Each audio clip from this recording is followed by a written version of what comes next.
Citizens of Earth, the year is 2030. A global pandemic and fossil fuel, climate, and cost of living crises have propelled us into the metaverse.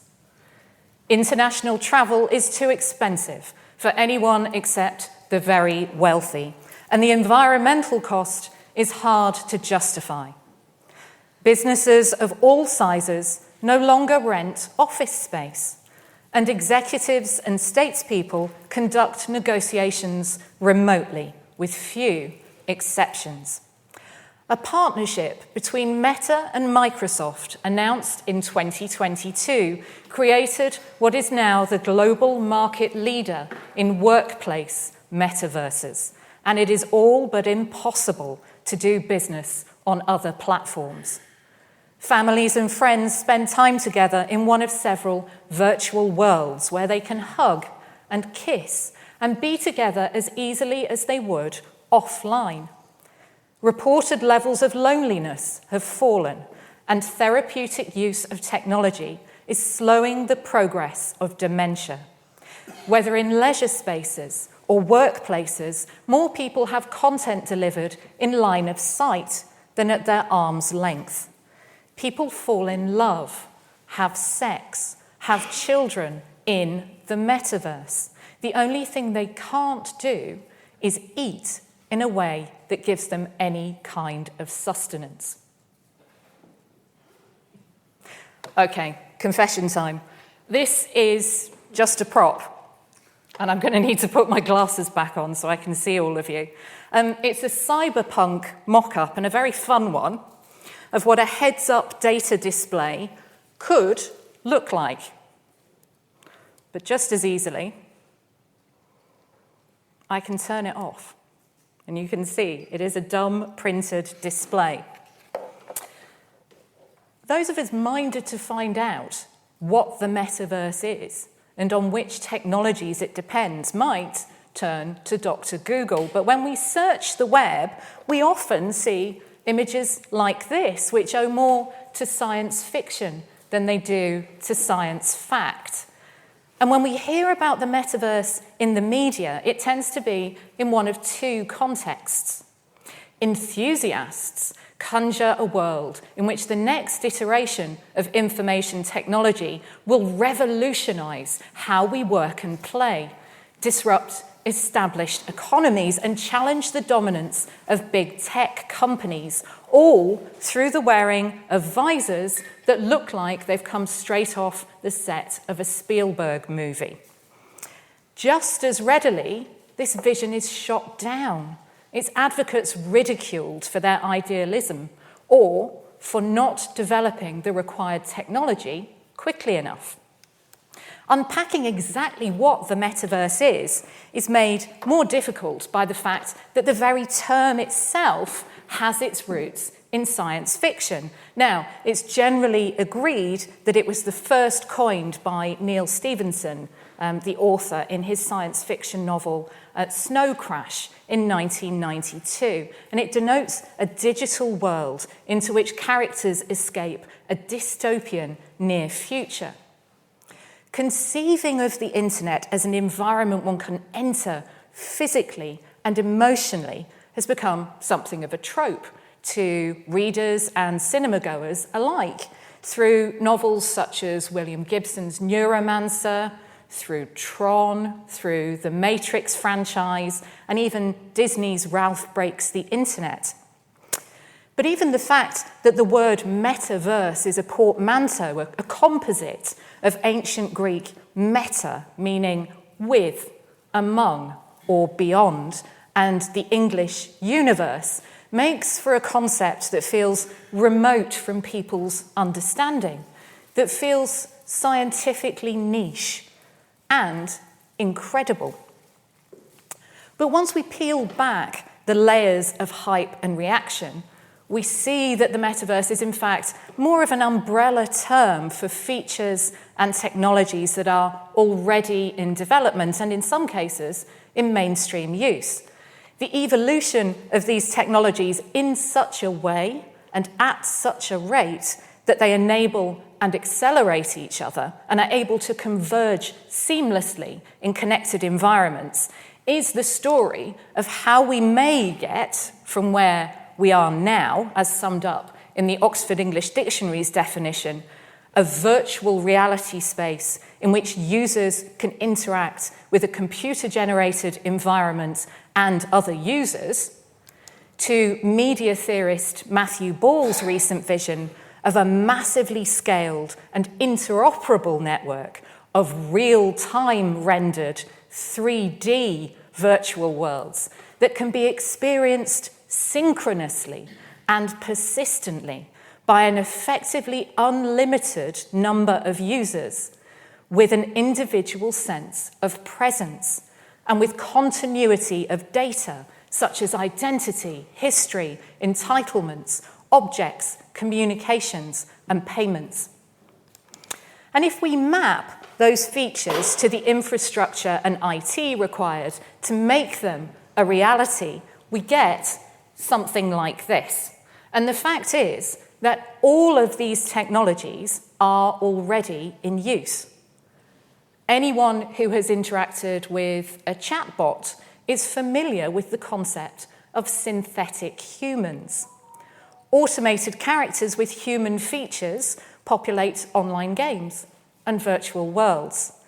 Synthetic influencers, like the fashion model Lil Miquela, are presented as humans on social media, and they have some human characteristics, even though they do not exist at all outside of data. In recent years, cryptocurrencies such as Bitcoin and Ethereum, blockchain-based technologies, and non-fungible tokens, NFTs, have become increasingly visible in the economy. And if you'd like to know more about these, I strongly recommend you watch Professor Raghavendra Rao's upcoming lectures on love, trust, and crypto, and DeFi, decentralized finance, crypto, and NFTs in business. For some people, the metaverse is a chance to reshape the internet. They argue that there will be many different metaverses, or at least an ecosystem in which not only finance but also software and governance are decentralized. Decentralization is at the heart of what is currently being called Web 3, where Web 1.0 consisted largely of read-only websites, and Web 2.0 marked the emergence of users as content creators on social media. Web 3 is heralded as a new era in which internet users will have greater control and ownership of digital assets. Ongoing rollout of 5G and development of 6G connectivity promises greater reliability and speed and fewer delays in data transfer, and together with continuous improvements in processing power, even greater adoption of cloud computing, we will need these if we are to experience in real time a metaverse that is a richly rendered and compelling 3D world. Technologies such as augmented reality, AR, that overlay data on our view of the offline world are also widely in use. When we use mapping apps like Google Maps or this one produced by Ordnance Survey in the UK, our view is enriched with data that a static map couldn't possibly provide. 3D imaging enables us to see around corners.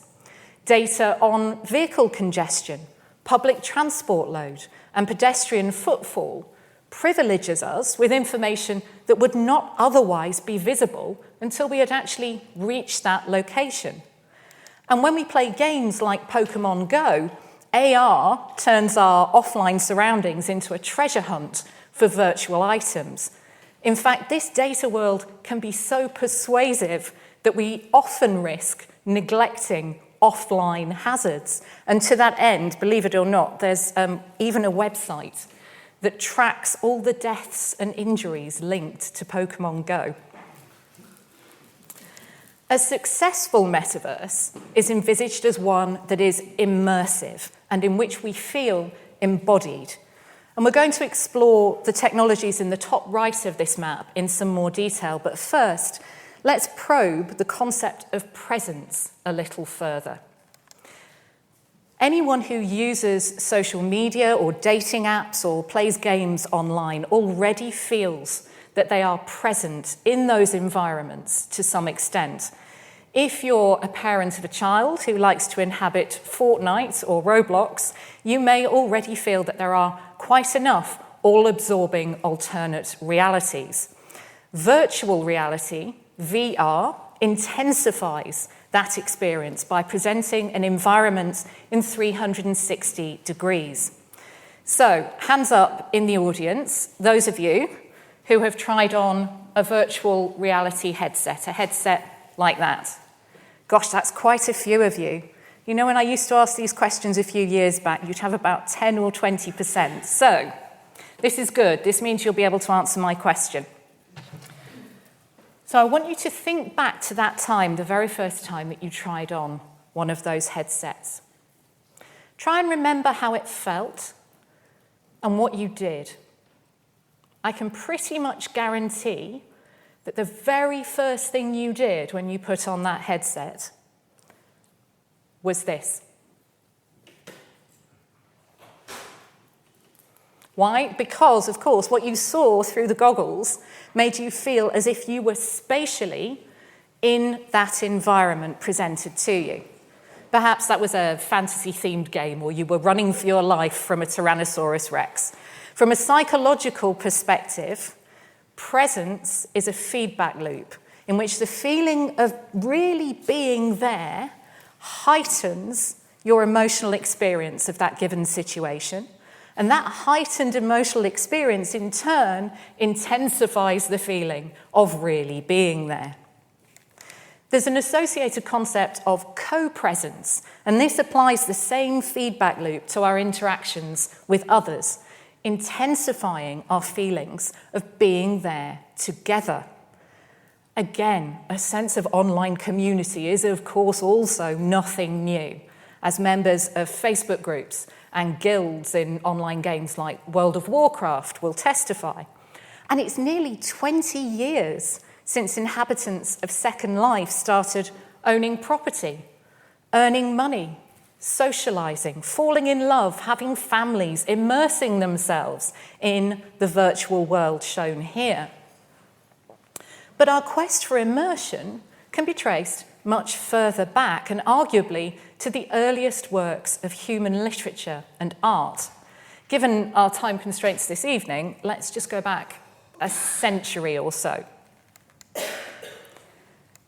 In 1896, this film by the Lumiere brothers of a train arriving at La Ciotat station in France reportedly caused chaos among cinema-goers who were convinced that the locomotive was going to hit them. While this claim has not gone unchallenged since, the Lumiere's second attempt suggests that making audience members feel as if they were really in the scene was precisely their intention. In 1934, they reshot the footage in stereoscopic 3D. So those of you attending in person should each have received a pair of these, a pair of 3D glasses, and it's time to put them on. Some of you, I was very impressed, some of you put them on at the start of the lecture. That was fantastic. The idea that I might have presented the whole lecture in 3D, thank you so much for having such high expectations of me. Okay, are we ready? To the audience at home, apologies that you're not equally technically enabled here, but hopefully you do get the picture. And really, the point isn't so much the quality of this print as the fact that there was perceived demand for it. Later in the 20th century, 3D versions of mainstream movies became popular. Who could forget that classic Jaws 3D? Incontrovertible proof that the sensation of being pursued by a great white shark is a bigger thrill than quality acting or a worthy script. And for my generation, the Viewmaster here was a highly desirable toy with numerous brand tie-ins. I hankered after one of these as a child so I could immerse myself in the Muppet Show, to feel like I was in the scene with Kermit, Fozzie, and Gonzo. So in empirical terms, virtual reality is a direct descendant of 20th century 3D. The quest for immersion, for presence, is a constant. What changes, all that changes, is the sophistication of the hardware, the reliance on computing and IT, and the extent to which technological developments promise to heighten the intensity of those emotional and physical reactions. Headsets dominate current developments in AR, VR, and MR, mixed reality, which projects 3D models and spaces into the wearer's physical environment. MR headsets, such as Microsoft's HoloLens in the center here, and AR glasses, such as Google Glass, are already used in industries like manufacturing and healthcare, where workers need to have their hands free. On the top row here, we can see a number of VR headsets. We've got PlayStation, Meta, and HTC variants. According to one estimate, and it's based on devices delivered in 2019, there are 171 million people using VR around the world. So there's clearly some way to go to world domination, but equally, that's not a negligible number of people, is it? The most recent release, which is in the bottom right of the screen, is the Meta Quest Pro. That's a mixed reality headset. It was announced just a couple of weeks ago. Some of you may have noticed that Apple is missing from this lineup and missing from the screen. They're rumoured to be releasing an MR, a mixed reality headset, next year, 2023, and AR glasses in either 24 or 25. And we can speculate, I think, with some confidence, that whatever Apple launches will aim to be lighter, simpler to use, and better looking than its competitors. They could be the tipping point for mass consumer adoption.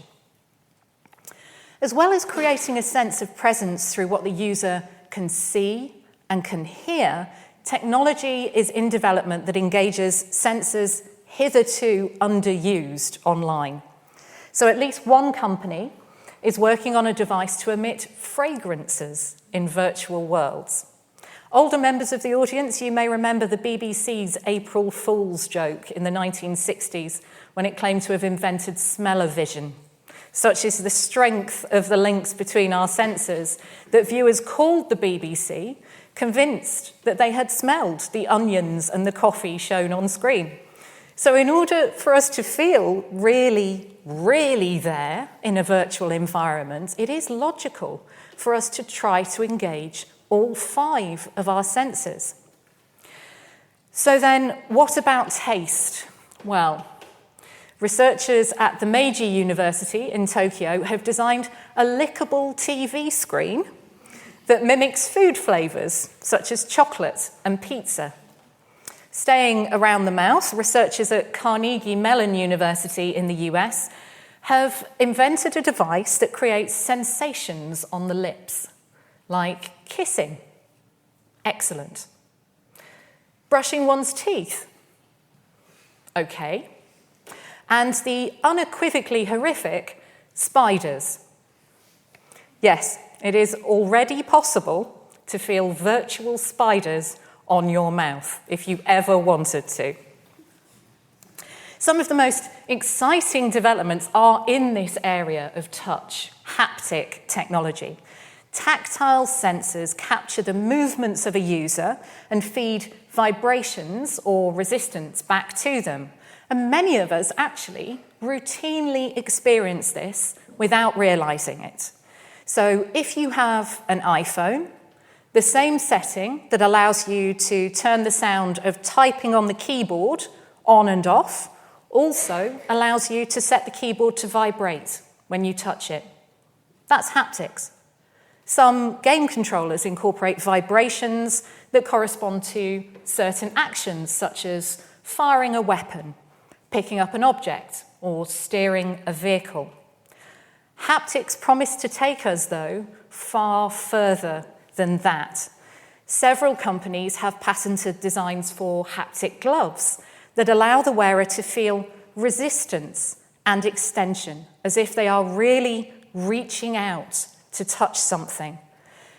Disney has partnered with the Massachusetts Institute of Technology to develop the Force jacket, whose internal airbags enable the wearer to feel a hug, a punch, the sensation of rain, and even a snake slithering across their body. South Korea's B Haptics here on screen, they combine vests with hardware for hands, arms, and feet for a whole body experience. And Tesla Suit on the right here, based in the UK, has integrated haptics based on electrical stimulation, motion capture, and biometrics, all in a full body suit, rather like a wetsuit. As with everything related to the internet, the adult entertainment industry has been at the forefront of innovation in this area. People inevitably want to have sex in VR. And there are devices already on the open market that enable them to do just that. Ask me afterwards if you would like to know more. Just as our current virtual worlds may contain fantasy-based elements, so too the metaverse promises to give us brand new sensations. For instance, no one alive knows what a dodo's call sounds like, and we have no recordings. A few of us claim to have seen the Loch Ness Monster, but none of us knows how it feels to stroke her, for she is a she, isn't she? As the CEO of an olfactory tech company mused in a recent interview, what does a unicorn smell like? We get to invent that. Well, in case you're watching, Mr. Wisniewski, I reckon it's probably an equal mixture of two ingredients: horse and bubblegum. In its less playful applications, VR is already enabling us to do things that were hitherto impossible. Where previously we might have physically put our whole bodies inside a simulator, we can now enter simulated environments using just headsets and other hardware extensions. People can now train more effectively while minimizing the risk of real-world harm. For example, the Norwegian Army has been using VR headsets since 2014, so quite a long time now, to improve the peripheral vision of its tank drivers to literally see around corners. The related concept of digital twinning, creating a copy of a system that only exists in data, has also been around for a while, particularly in the area of critical infrastructure.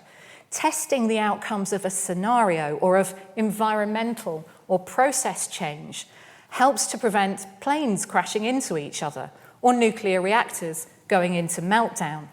But with the addition of virtual reality, workers can actually enter a digital version of a reactor and safely interact with it.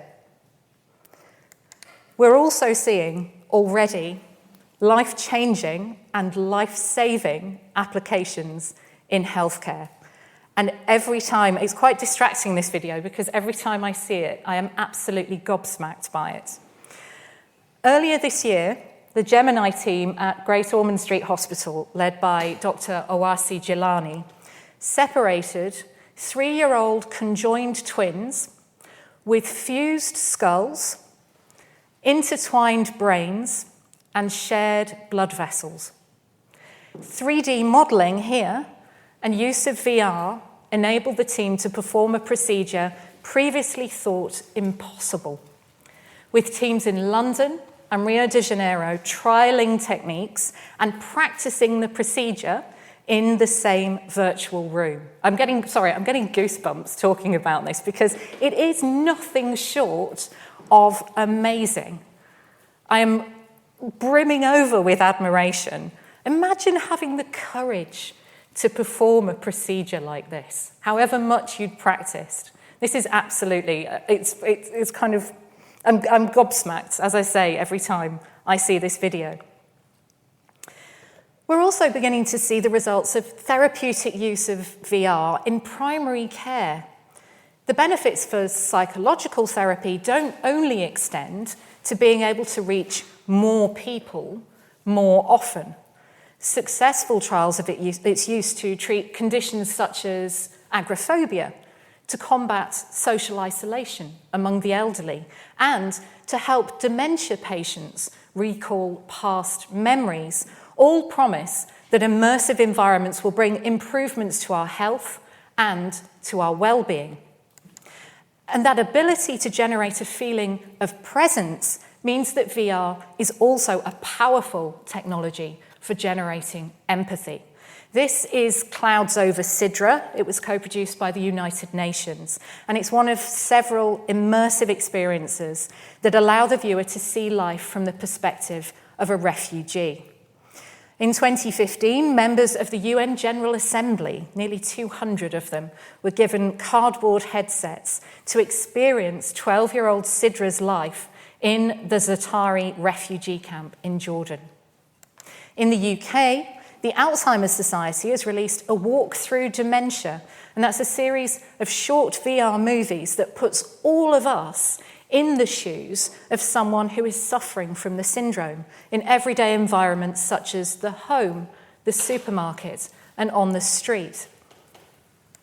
Now, the COVID pandemic is seen as having accelerated a move to remote working, which has brought its own technical, operational, and security challenges. But as much as we found Zoom and Teams to be lifelines in lockdown, we also found that they weren't quite enough. That while families and friends were able to connect with each other over virtual drinks and for celebrations, they were still very much apart. IT enabled core business to continue, but not quite as usual.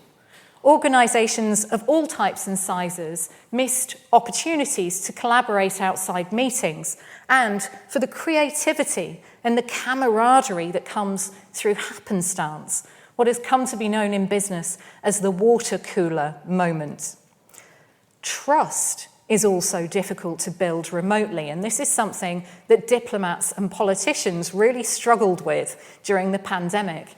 Think about it, on Zoom or on Teams, there's no way to whisper to a colleague without noticeably having to go on mute. And there's no opportunity to exchange information in the corridors around a meeting venue.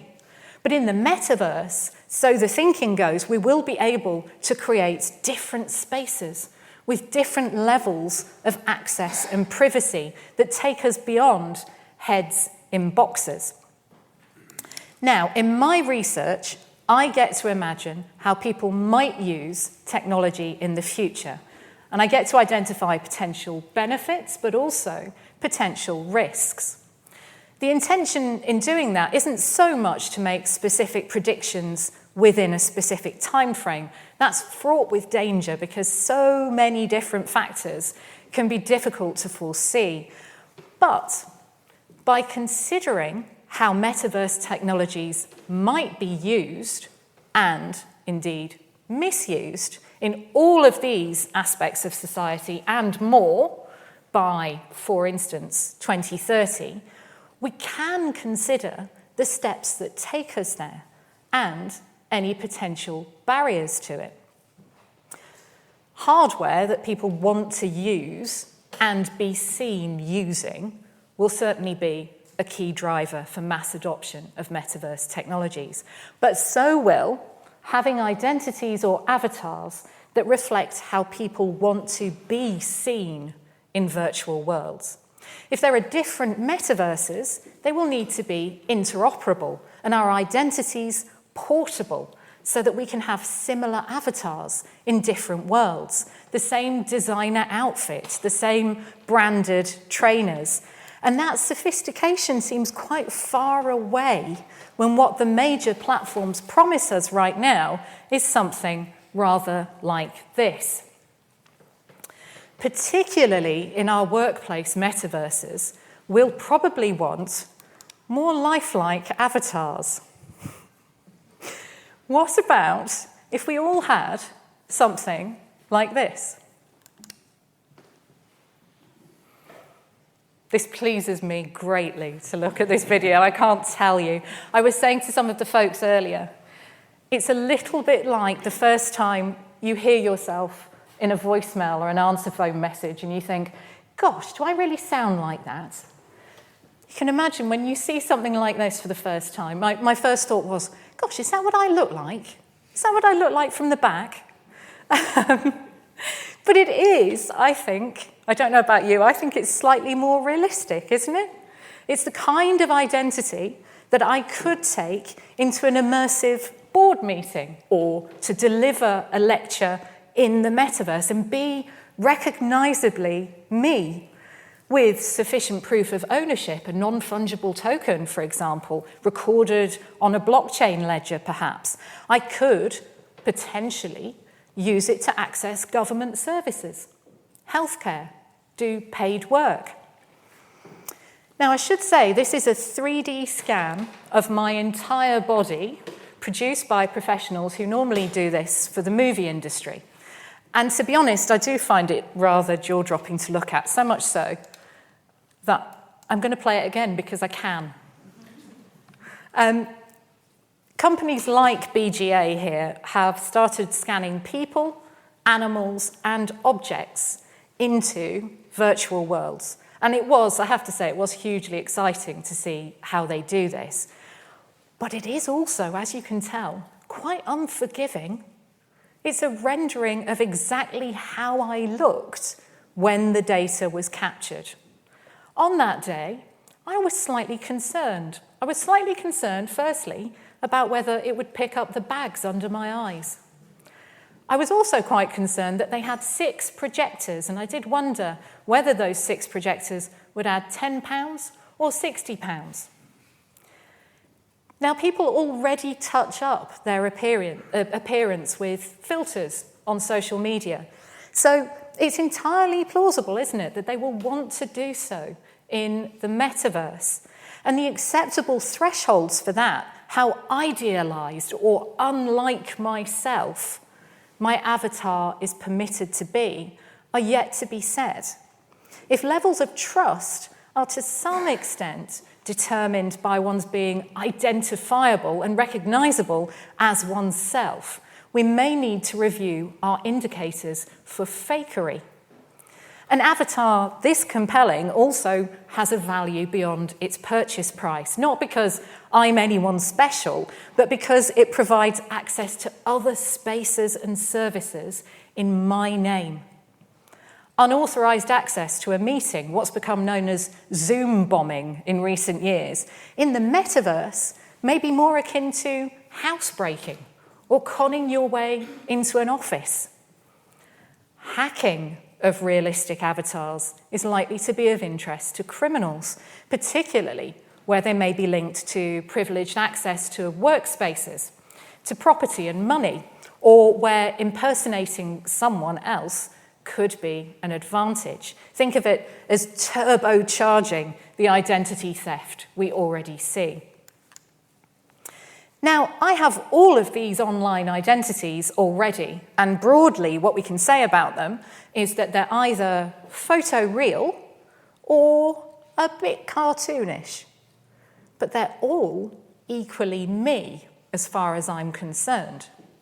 On different social media platforms, I'm different versions of myself.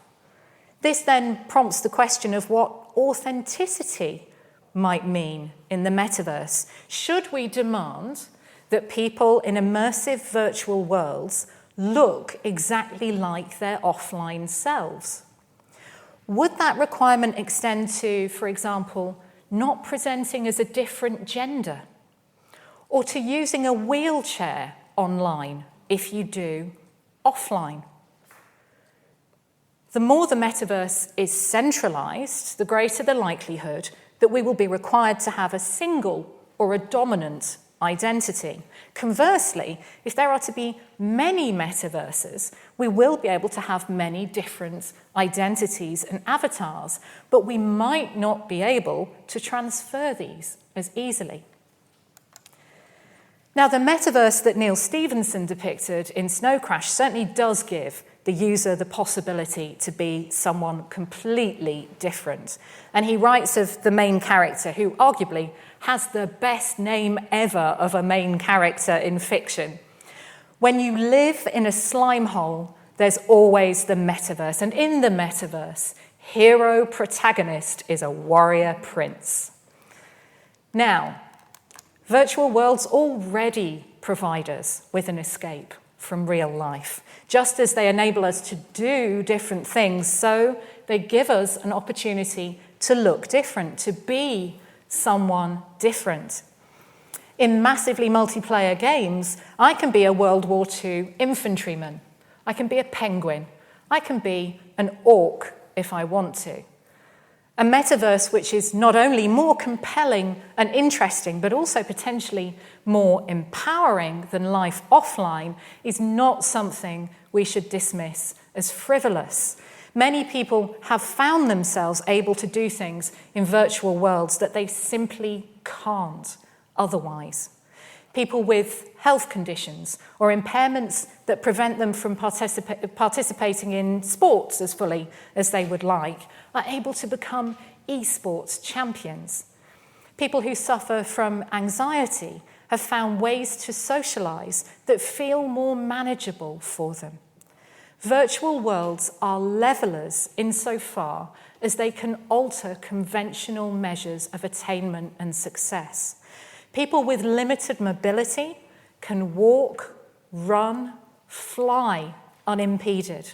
And that raises the possibility that as online spaces become more immersive and persuasive, some of us will want to spend less and less time offline. Our current concerns over young people's screen time may come to seem quaint as more and more of us feel embodied online. And our responses to digital addiction may need to evolve to provide adequate psychosocial support to those who, for very good reasons, may not want to leave the metaverse. If we apply the logic of presence and co-presence, positive experiences in the metaverse may feel more positive and more immediate than our current online interactions. Equally, we may need to prepare ourselves for negative experiences that feel worse, both emotionally and physically. Technology that allows the user to touch and be touched presents greater possibilities for intimacy, but also for abuse and assault, the sheer physicality of which we won't have seen online before. A scenario in which you can punch somebody on the other side of the world presents a particular conundrum for criminal justice services because they're used to proving bodily injury through evidence of physical proximity. And in the metaverse, no such physical proximity may exist offline. VR platforms have already started to deploy personal boundaries to prevent avatars coming too close to each other. News and fake news may be more persuasive when delivered in your line of sight or by an avatar that engages you in a fully fledged conversation. YouTube videos of adults humorously scaring children with unsuitable VR games already signal the need to ensure that metaverse content is age appropriate and that people of all ages are not recklessly exposed to traumatizing or triggering experiences. And since what is triggering for one person may not be so for another, monitoring and vetting in a mature metaverse may be just as challenging, if not more so, as policing the offline world. Accidental physical damage may occur if people mishandle or misuse equipment. For example, the driver of a car using a VR headset that's intended only for passengers, like this HoloRide modular infotainment toolkit developed for Audi, or a medical practitioner injuring a patient when the data feed on their display is hacked. Insurers have already seen increases in household damage claims due to accidents when using VR. There have been a lot of broken TV screens, apparently. And we can take also those Pokemon Go deaths and injuries as a sign of how things might evolve. Pokemon pun entirely intended. By imagining the consequences of an evolved metaverse and the steps that take us there, we can also be alert to issues in the wider world that deserve our attention. The first is digital inequality. Virtual worlds already require large amounts of processing power and bandwidth, high speeds and low latency. Countries that lag behind in terms of internet infrastructure and accessibility of the necessary hardware may find themselves at even less of an advantage in the metaverse, where, for the foreseeable future at least, full enfranchisement requires uninterrupted, high-speed connectivity, core devices with enough processing power to render rich, realistic environments in real time, and hardware whose price points exclude many members of society. The rapid development of a metaverse economy in some countries, but not others, may widen this digital gap. And while moving meetings into virtual worlds will have a positive impact on the environment, if it means that we travel less, without sustainable energy sources, the demand for greater processing power may be untenable. We've already seen a signal of this in Iceland, where the energy consumed by cryptocurrency mining already outstrips supply to households. Privacy is another key concern. In 2014, a woman was reportedly attacked outside a bar in San Francisco because she was wearing a pair of Google Glass AR spectacles. And the fear is that people who wear headsets that can capture images and video may record other people without their consent. Now, many of us already take photos and videos of other people with our phones, but those people can generally see when we do that because we hold our phones in the air in a certain way. But when someone has something on their face, which they activate using voice commands or some other invisible gesture, this can contribute to a feeling of being constantly under surveillance. In VR too, some users are already recording all of their interactions just in case they need to evidence something bad happening to them. So the technology effectively equips us to operate our very own CCTV wherever we go, online or offline. But just because we can, does that mean we should? For many of us, this would seem to be an unacceptable intrusion of our privacy, especially when we have not been asked. So trust in the technology is certainly a clear barrier that we need to overcome. None of this really gets us much closer to answering the question of when, or even whether, the metaverse envisaged by its current builders will arrive. So we have no way of knowing whether Citigroup's recent prediction that the total addressable market of the metaverse will be $8 to $13 trillion per annum by 2030 is at all accurate. But perhaps insisting on the metaverse as a moment in time, as an end state, rather than an ongoing evolution, is to miss the point. The more we depict it as a futuristic farscape, the easier it is to ignore the incredible progress these technologies have already enabled, and to put off dealing with human challenges that are already here. If we instead consider immersion, presence, and co-presence as established human drives that shape technology and in turn are shaped by it, we can recognize that the metaverse has a prehistory. It has a present, not just a future. And it's entirely up to you whether you think that the world I described at the start of this talk is idyllic or dystopian. But many of us are already in a version of it. We are already digitally enhanced humans. As we travel further down the road of technological development, we can expect further merging of the data world and the human world, cyberspace and so-called meat space, with consequences for both of those. When it comes to the metaverse, we do not just have to wait and see. Thank you.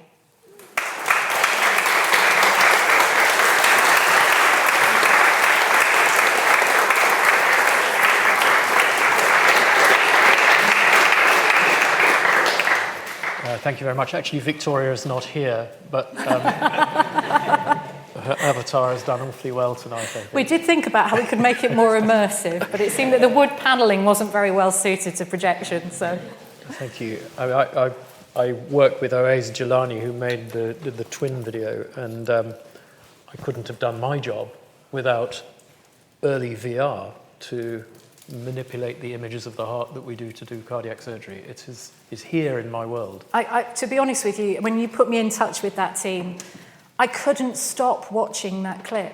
Yeah. I really couldn't. You know, and you look at all of the blood vessels and all of the tissue being separated. It's absolutely incredible. What you can't show on the screen is that you can also play with that image in space with your hands, which is the same movement that you do during the operation. So you're actually acquiring three-dimensional space without doing any harm. And that you can do it over and over and over again until you get better at it, which the England football team could occasionally benefit from. Any questions from the audience, please? I was curious about your comment on the digital assets, that Web 3.0 users will own more of the digital assets. I wondered if you could say more about that.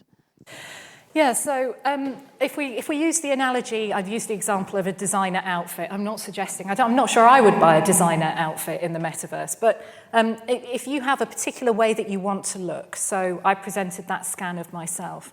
At the moment, I can't wear that dress and I can't wear these boots in different virtual worlds.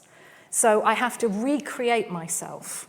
And even though companies like Nike and other clothing and footwear retailers are selling virtual outfits, you want to be able to pay for those once and use those across lots of different virtual worlds, not to go into different environments and have to buy them all over again. So with something like a non-fungible token that proves your ownership of that particular pair of Nike trainers, and other trainers are available, by the way. Sorry, it's just I know that they're ones that are retailing virtually. That you can actually say, well, I've got that. I prove my ownership of that digital asset, so I can transfer it to other environments. So that's how it would work for some consumers. But obviously we have an entire infrastructure of decentralized finance behind that, which is another lecture. And thankfully really is another lecture, because that's what Raghavendra is going to be talking about in a few weeks' time. So I would certainly recommend to everybody that you come back for that, because unless you've got the rest of the evening free, we probably don't have time to cover decentralized finance. But it's that idea that wherever you go online, you will be able to prove that ownership of certain assets. So it might be furniture for your house that you want to recreate in different environments. Sorry, I'm just going to have to gather my thoughts. My mind is a bit blown. But how do you think the psychological challenges of existing online will work? Because obviously what we're currently seeing is people aren't really morally accountable for a lot of their actions. So would we foresee kind of like an online law enforcement rather than like moderators that we get now? And also, is there a danger it could lead to segregation in the real world, where currently you have people who have social media accounts, people who don't, and there is actually quite a lot of separation between how people react to each other.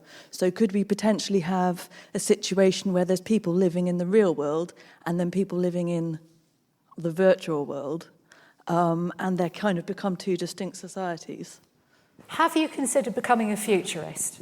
Because those are all fantastic considerations, and these are the things that I get hugely exercised by. So firstly, with accountability, I think you're absolutely right. There's in my previous talk on internet governance and who owns the internet, I was looking at the extent to which you can make technology companies liable for their users' actions and behaviours. And I can see why governments are going down that route, but equally, I think we mustn't lose sight of the fact that people need to be responsible for their actions and their behaviour. And I'm a great fan of digital citizenship, which increasingly is being taught in schools in a number of different countries, but not all around the world. I think digital citizenship is going to be especially important in the metaverse. If you can thump one of your schoolmates outside of school, online, and not just be nasty to them, then absolutely you need to be told why that's not a good idea, and conflict resolution skills and risk mitigation skills. So all of what we do in internet safety for young people, but also those neglected groups, so older people, I think, are hugely neglected in internet safety, and that's a subsequent lecture. We need to equip people to navigate these spaces themselves, to behave respectfully towards each other, and not just wait for somebody else to clear up the problem for them. Remind me of the second part of your question, because it was all so interesting. Just the idea of potentially having... Thank you. Virtual police. Yeah, and like segregation between online and offline communities. Yeah, so I think... I think particularly from the climate perspective, the environmental perspective, we're seeing greater resistance to more and more processing. We're seeing more and more protest of energy consumption for big technology. I think it's entirely possible that could start creating a kind of increased interest in being an off-gridder. So I worked on a cybersecurity futures exercise a few years ago where we called these people the splitters, that they kind of went and lived on a reservation and generated their own energy and weren't really on the internet. That said, if an avatar like the one I showed of myself is how I access benefits and healthcare, it could be that you can't access essential services unless you have a metaverse, a digital version of yourself. We already see that, don't we, in terms of government, filing taxes, visiting the doctor, etc., doing your banking. You're a person because you're a person online as well. So I think there are some tensions around that. But certainly I would see, I get the impression that if you were to ask Greta Thunberg, and I would love to have the opportunity, she'd probably say more Bitcoin mining in Iceland isn't necessarily a good idea for the environment.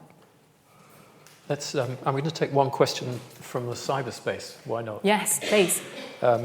So you alluded at the early part of your lecture to how work might change. So let's expand a little bit on the question is, how is the metaverse going to impact work?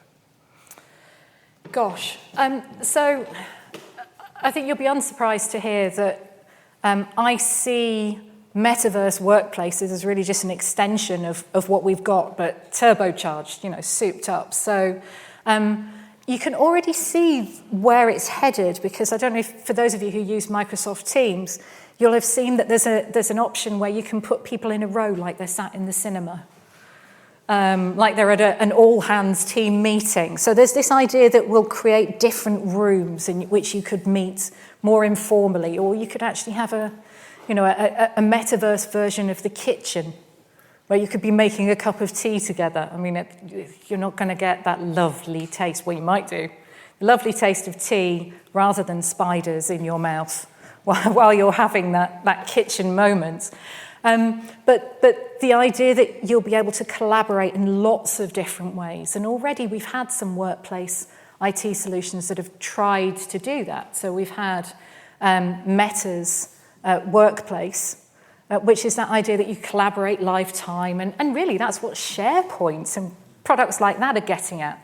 So if you put all of what we have together, And then imagine feeling like you're actually in a room with people and potentially like you can shake the hand of the important client that's come to meet you, etc. That's where we're headed, I think. So Zoom plus, Teams plus. Okay, let's take this question from here. Whenever I'm going anywhere new, I go to Google Street View and explore the area. When I arrive, it's like a feeling of deja vu. I've been there already. It's weird. It's absolutely weird. But it's amazing the amount of data they've got there, because you can go to all remote parts of the world, even dangerous countries you never would have gone to before, explore all the little side streets. How do they manage to do this? Well, I mean, there's a data-based version of that, answer to that, and there's a kind of lower tech offline answer to that. And the offline answer is they drive around. They drive around and they capture, they just take 3D photos. But yeah, you're absolutely right. I mean, I'm as baffled by it in some senses, not to suggest that you are baffled, but I have that sense of wonderment, if you like, that you get there and you think, gosh, it is as busy as they said it was going to be. I really shouldn't have travelled then. But then, of course, if you start to be driven, if your choices are then driven by the data, what you're seeing in augmented reality or what you're seeing on your mapping software, whatever you use, is then it's informing you, it's empowering you, but it's also changing your choices. It's influencing your choices. So when I say we're already digitally enhanced humans, even if all we're using is Google Maps or Apple Maps, we're digitally enhanced humans because we know the quickest way to go, but not just the quickest way to go at 5:30 in the evening. So, you know, we're artificially intelligent ourselves already.